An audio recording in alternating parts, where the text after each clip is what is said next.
Did you know that two men with the same name, who looked remarkably alike, were once sent to the same prison? In the early 1900s, a man named Will West arrived at Leavenworth Prison in Kansas. When officials checked his records, they were shocked. His name and physical measurements closely matched those of another prisoner already there, William West.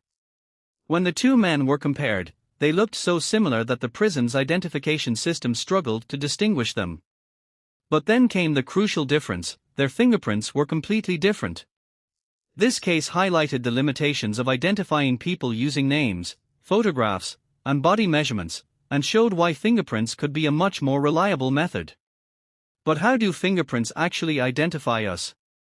The skin on our fingertips contains unique ridges and patterns, including loops, whorls, and arches. These patterns form before birth and generally remain stable throughout our lives. When we touch a surface, sweat and oils from these ridges can leave behind a fingerprint. Investigators can then compare those patterns with a known fingerprint to determine whether they came from the same person.